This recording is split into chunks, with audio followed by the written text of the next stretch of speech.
Prepare your minds, because when you leave this room today, you will be inspired and energized. I'm just kidding. Okay. Okay. So first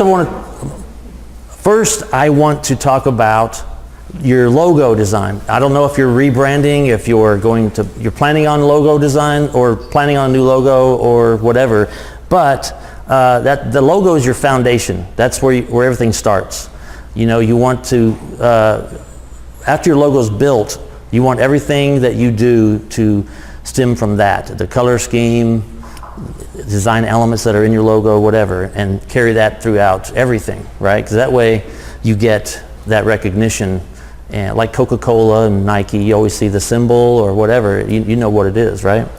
Okay, so your brand is derived from who you are, who you want to be, and who people perceive you to be. Okay, just saw that quote, thought I'd throw that in there. So stick with your logo and your branding, your color scheme, like I said. So some red flags, you know, when you're looking for someone to design your logo, you want to, they need a portfolio. You need to see what their work looks like, right? If you don't like their designs, don't use them. Don't settle. Don't settle for the cheaper price. I'm not saying that the cheaper price is not good, but you know, just yeah. Okay, that sounds good. If they don't have a website, they don't have a portfolio, you know, that's questionable in my opinion. If they're slow to communicate or they don't have a sense of customer service, and I would meet with them, you know, meet with them in person because, you know, that just helps with, you know, we all know the networking thing. When you get a good vibe with somebody, it's a good connection, you know, and you can have a great relationship with that person. So with your logo, you don't have to have a symbol, like a Nike symbol or something, but it helps to carry that symbol out through all of your marketing and stuff. So, like for instance, Coca-Cola, Nike, Apple, Microsoft, NBC, Google, they all have some kind of a symbol. So on your website, you know, the packaging, the promotional materials, all this stuff should integrate with your logo and communicate your brand. So look around at other businesses. It doesn't have to pertain to your industry. You know, look around at other businesses that you like their logo or their typeface or the things that they do in their marketing, and you can be inspired by that, or you can also see, well, I don't want to do that. You know, you'd rather not do that kind of stuff. You want to do, you know, what they're doing, but similar. Not, you know, it's not copy, but just, you know. Sorry, I talk with my hands a lot. So, okay. So, yeah, look around at other logos and notice your likes or dislikes. So as far as the business that you work with to design your logo, get the most out of their service. You know, ask a lot of questions. Tell them everything about your business. And, you know, tell them your likes and dislikes. Because that helps that designer a lot to know where you're coming from, what you likes and dislikes. That way you can, it just makes it it makes it faster, because that way you don't have a lot of back and forth stuff. If they don't like something, you got to start over, kind of, you know.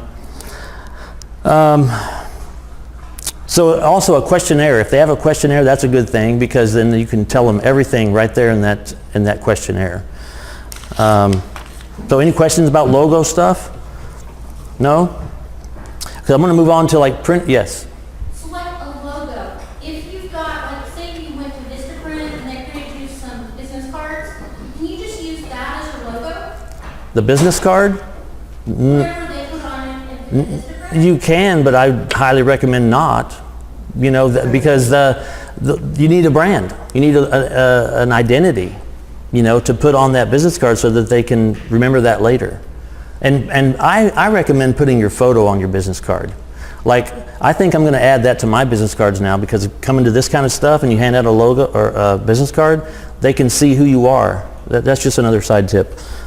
So what kind of format should I ask them to give me my logo in so that it can be usable wherever I might use it? Good question. It needs to be vector being Vector being made up of paths, and the thing is that thing can be enlarged or reduced and not lose quality. If you send them a low-res JPEG from your website, bad news.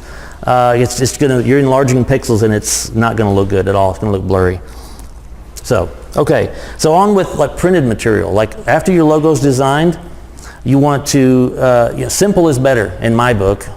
Simple is better. The less stuff you have on your pieces, like ads or business cards or postcards, whatever, the simpler it is better, because you don't want to put all of your information in your ad because it's going to be cluttered.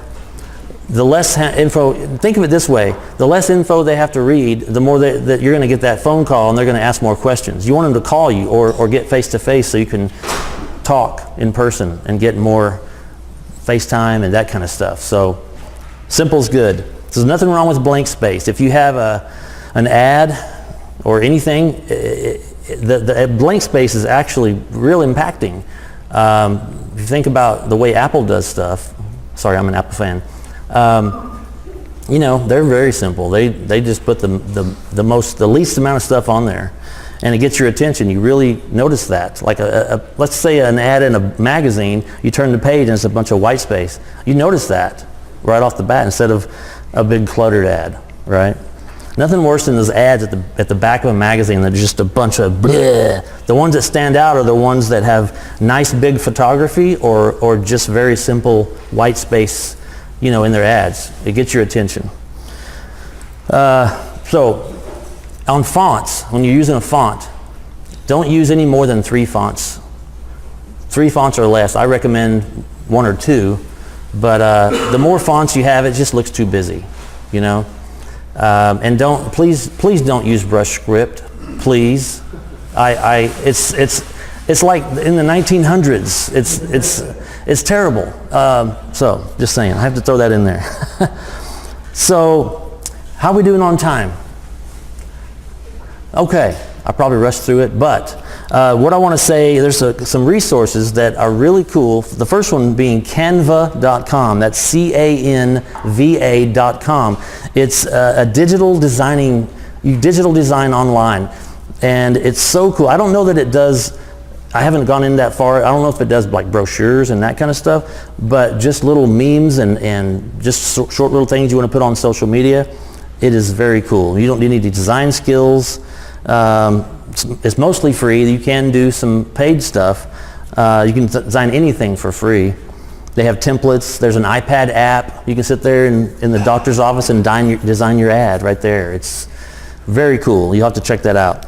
And then another website is brandyourself.com. You can manage and optimize your Google results with one easy tool, and it guides you through the process, and it's really cool.